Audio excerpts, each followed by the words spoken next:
안녕하십니까. 정확한 분석으로 시대 흐름을 읽어드리는 Y타임스 논평의 주복일입니다. 오늘 논평 제목을 청년이여 분노하라 이렇게 잡았습니다. 왜 청년들이 분노해야 되는지 세 가지 측면에서 하나씩 살펴보도록 하겠습니다. 문재인 대통령의 핵심 공약 중 하나였던 공공부문 비정규직 제로, 이 정책이 오히려 불공정 시비를 일으키면서 파문이 일파만파 확산되고 있죠. 이 가장 큰 문제는 이 정규직 역차별 문제와 이로 인한 청년층의 취업 기회의 그런 사다리가 실종되는 현상입니다. 이번에 문제가 불거진 인천국제공항공사, 이걸 줄여서 그냥 인국공이라고 그러죠. 인천국제공항, 그래서 인국공이라고 그럽니다. 이 인국공의 정규직은 1,400명인데 이번에 이제 그동안 비정규직이었던 보안검색원 1,900명을 정규직 청원경찰로 직고용하겠다고 밝히면서 벌어졌습니다. 그러자 당장 청와대 청원 게시판에는 이 공기업 비정규직의 정규화 그만해 주십시오라는 글이 올라왔습니다. 그런데 여기에는 이 공기업에 들어가려고 스펙 쌓고 공부하는 취업준비생들은 뭐냐? 노력하는 이들의 자리를 뺏는 게 공정이고 평등이냐? 이런 글들이 올라왔습니다. 채용 역차별과 청년층의 박탈감을 직접적인 분노를 이렇게 표현해서 내올린 것입니다. 이런 상황에서 청와대의 일자리 수석이 인국공의 로또 취업 논란과 관련해 가지고 청년 일자리를 빼앗는 게 아니라 오히려 늘리기 위한 노력이라고 말해서 청년들의 분노에 더 불을 질렀습니다. 일자리 수석이 발언 취지는 이런 겁니다. 본사 정규직으로 전환되는 보안검색원이나 소방대원의 직종이 기존의 취업준비생이 준비하던 대졸자 일반직 일자리가 아니라는 의미였습니다. 그러나 이건 일자리 수석이 완전히 잘못 알고 있었습니다. 뭐냐면 현재 인천공항 보안검색대원의 40%가 대졸 학력이고 또 이들이 정규직화됨으로 인해 가지고 다른 일반직 신규 채용 숫자가 당연히 줄어들 수밖에 없기 때문이죠. 여기에 인국공 비정규직 사이에서도 왜 누구는 본사고 누구는 자회사냐, 이런 불만과 함께 노노 갈등이 벌어졌습니다. 정규직화하는 2,100명 중에서도 2017년 5월 이전과 이후 입사자의 정규직 전환 조건을 다르게 결정했기 때문입니다. 문제는 왜 하필 2017년 5월인가 하는 점입니다. 알고 보니까 그 시점은 다름 아니라 문재인 대통령이 취임 직후에 인천공항을 방문해 가지고 공공부문 비정규직 제로라는 이른바 1호 지시를 내린 날이었습니다. 그래서 이 날을 기준으로 해 가지고 이전 입사자는 정규직으로 곧바로 전환되는데 그 이후 입사자들은 다른 일반 응시자와 똑같이 공개 채용 절차를 거치도록 했다 하는 이야기입니다. 그래서 또 차별 논란이 벌어졌습니다. 여기에 대해서 미래통합당 등 야권에서는 이런 말들이 나왔습니다. 조국 사태로 아빠 찬스에 좌절한 젊은이들이 인국공 사태의 문파 찬스로 절망을 느꼈다 그랬습니다. 또 문재인 대통령의 성은이 스쳐간 사람들에게, 이 성은이라는 게 뭔지 아시죠? 성은이 만극하옵니다 할 때 그 성은입니다. 이 문 대통령의 성은이 스쳐간 사람들에게만 정규직 전환 시험이 면제됐다라고 주장했습니다. 같은 당의 하태경 의원도 청와대가 북한처럼 수령의 현장 지도 시대를 열었다라고 강력하게 비판을 했습니다. 근데 문제는 이렇게 공공부문의 비정규직의 정규직 전환이 이루어지게 되면 청년 채용이 그만큼 줄어든다는 거죠. 정부는 문재인 대통령의 이 고용에 대한 차별을 없애겠다, 이런 대선 공약을 그대로 실천해 나가겠다는 입장입니다. 총 전환 대상자는 19만 3천 명 정도인데 이번에 특히 인천공항이 더욱 두드러졌던 것은 그곳이 바로 청년들 사이에 꿈의 직장으로 통하기 때문입니다. 신입사원 연봉도 4,589만 원으로 공기업 가운데 가장 많습니다. 지난해에는 겨우 35명 공채를 했는데 지원자만 5,500명이 몰렸으니까 엄청난 경쟁률을 보였죠. 그런 회사를 시험도 보지 않고 임시직으로 있다가 비정규직이라는 단 하나의 이유 때문에 손쉽게 정규직으로 전환하게 된다는 소식이 들려지니까 청년들이 분노하는 겁니다. 그럴 바에는 뭐하러 노량진에서 컵밥 먹으면서 고생하느냐, 이런 자조 섞인 한탄이 나오는 거죠. 20대 30대들이 주로 찾는 취업 카페에서는 인국공 사태를 가리키면서 노력한 자들이 오히려 차별받는 거지 같은 상황이라 그랬고요. 공부하지 마세요. 떼쓰면 됩니다. 라는 글도 올라왔습니다. 또 문 대통령이 코로나 방역 성과를 자랑하면서 썼던 K방역에 빗대가지고 이것이 K직고용이다. 이렇게 직격탄을 날리기도 했습니다. 여기에 인천공항공사 비정규직 직원들 간의 채팅으로 추정되는 카카오톡 대화방 캡처가 인터넷에 퍼졌는데요. 이게 분노를 더욱 활활 타오르게 만들었습니다. 내용이 이런 겁니다. 22세에 22살의 알바 천국 통해서 보안 요원 들어와서 이번에 정규직 전환이 된다. 그러면서 서연고, 서울대, 연세대, 고려대 나와서 뭐하냐? 너희 5년 이상 버릴 때 나는 돈 벌면서 정규직이라는 글이 있었기 때문입니다. 결국 이번 인국공 사태는 한마디로 엄청난 좌절감과 무기력감을 취업을 준비하는 청년들에게 가져다주는 셈이 됐습니다.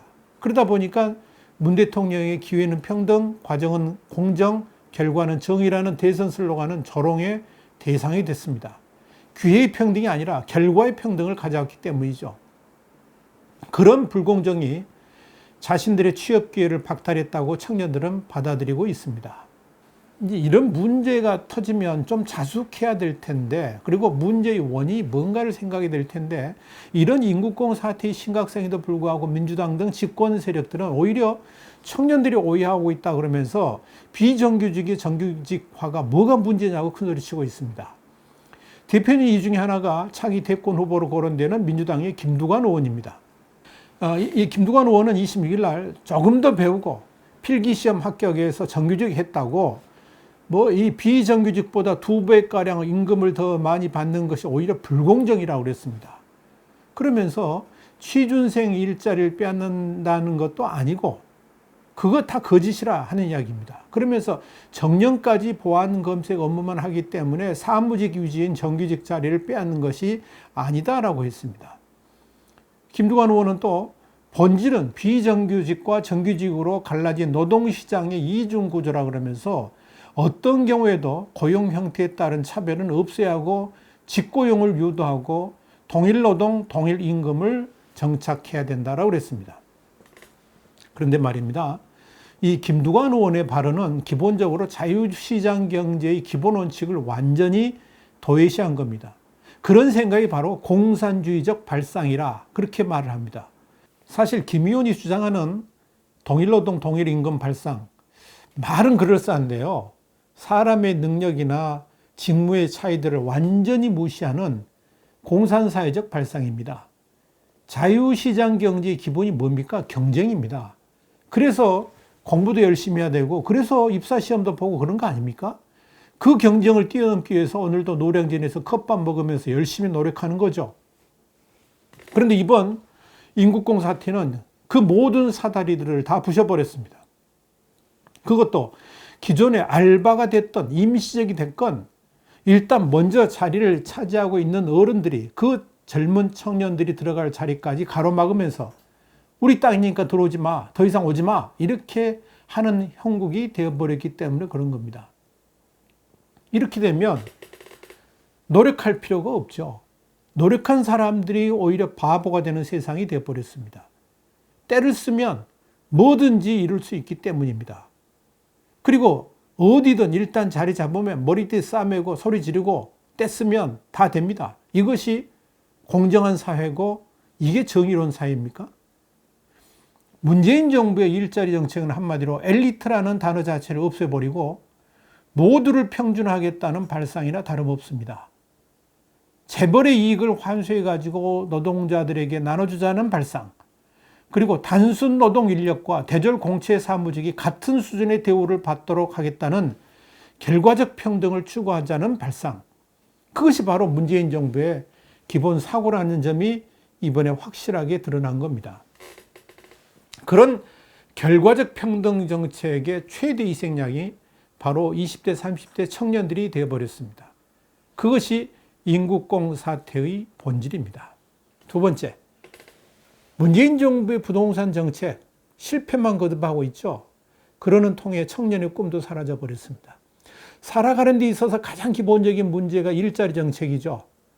일자리를 어디 해야지 수입이 생기고 그래야지 이 청년들의 꿈도 이렇게 꿀 수 있도록 만들 텐데, 이 일자리 정책에서도 청년들의 희망을 사라지게 만든 문재인 정부가 주택 정책에서도 청년들의 꿈을 날려버렸습니다. 문 대통령 취임 이후에 무려 21차례나 되는 부동산 대책들을 발표했죠. 집값만큼은 확실하게 잡겠다. 집값 잡는 거 자신 있다. 이렇게 공언했습니다만은 잡기는커녕 서민들의 집을 사는 꿈조차 꾸지 못하도록 만들어버렸습니다.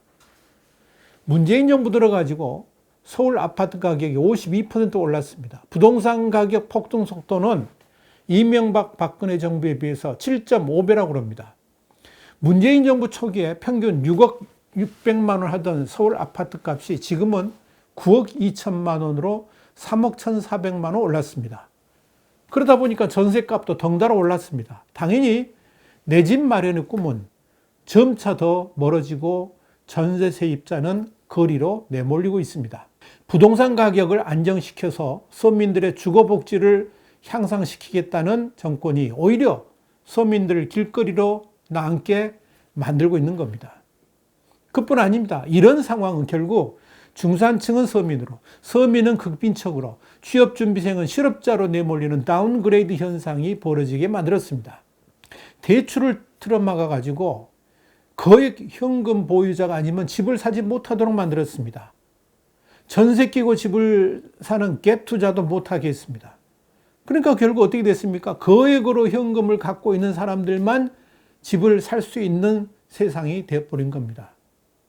부자들만 더 부자 되는 부자 천국이 되어버린 겁니다.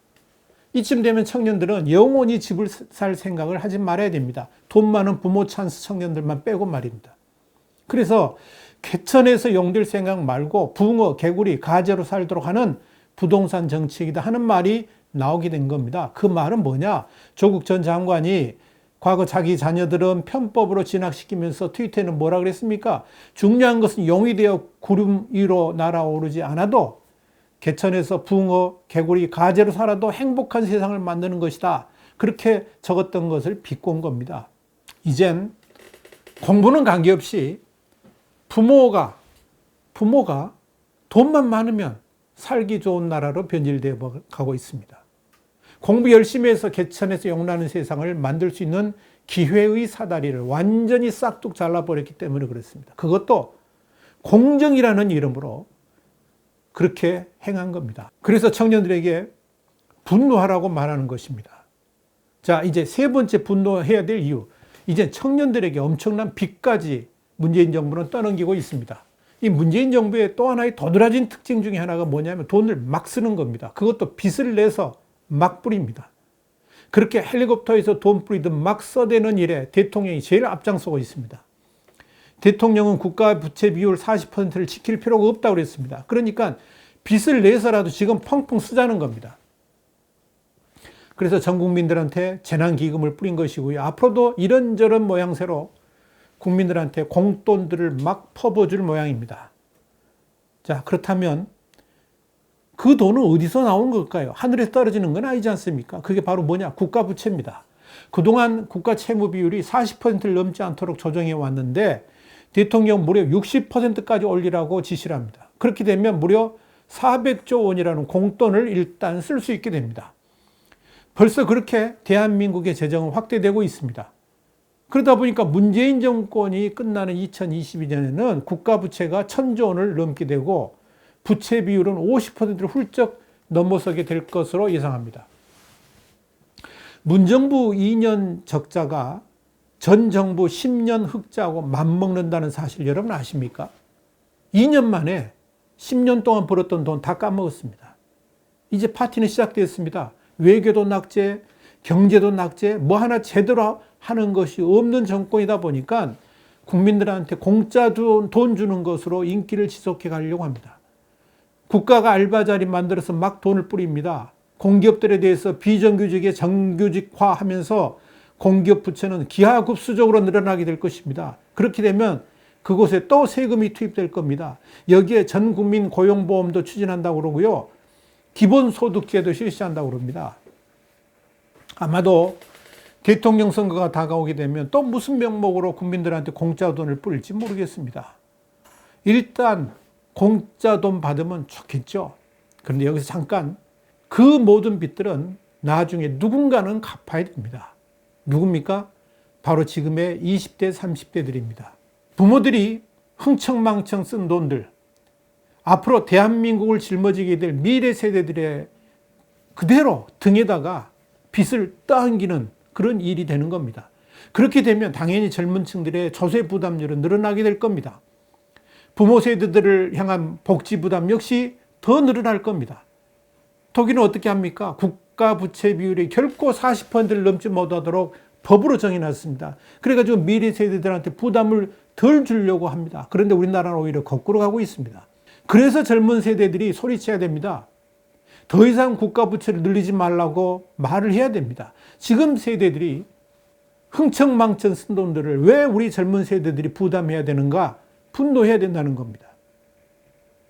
청년들은 분노해야 됩니다. 지금의 문재인 정부는 한마디로 말로는 평등과 공정 같은 달콤하고도 부드러운 슬로건들을 내세우고 있습니다만은 그 이면에는 기성세대들의 호가호의를 위해서 청년들의 희생을 요구하고 있고, 그러면서도 계층 이동의 사다리를 걷어차버리고 권력을 잡은 자들만 떵떵거리면서 모든 것을 장악하는 사회로 만들어가고 있습니다. 전 세계에 비정규직이 없는 나라가 없는데도 마치 우리나라만 존재하는 불행인 것 같이, 그런 제도인 것 같이 현혹하면서 계층 간 갈등까지 만들어내고 있습니다. 청년들이 더 이상 속지 말아야 됩니다. 이 정부가 진정으로 노리는 것이 무엇인지 분명히 알아야지 대한민국의 미래도 어둡지 않게 될 겁니다. 분노해야 됩니다. 그리고 외쳐야 됩니다. 젊은 세대들의 권리를 주장하고 젊은 세대들의 미래를 위해서 지금의 세대들에게, 그리고 지금 정권을 잡은 자들을 향해서 스톱을 외쳐야 됩니다. 그래야 대한민국의 미래도 있지 않겠습니까? Y타임스 논평이 있습니다. 다음 시간에 다시 뵙겠습니다. 감사합니다.